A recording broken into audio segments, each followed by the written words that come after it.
This coming Sunday, the 17th of September, Welsh Government's controversial new 20-mile-an-hour speed limit law will come into force across Wales. I would like to remind the motorists what these changes mean to you. Most 30-mile-an-hour speed limits will change to 20 miles an hour speed limits.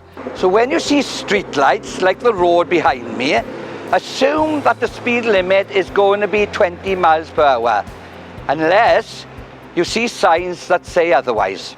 I really need to emphasise that this is a Welsh Government scheme, so any changes to road signs and road markings are being funded directly by them.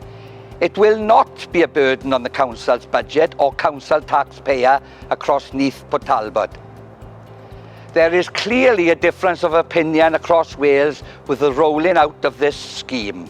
So if you want to find out more about the speed limit changes and why the Welsh Government has decided to bring in this scheme, then please visit www.gov.wales.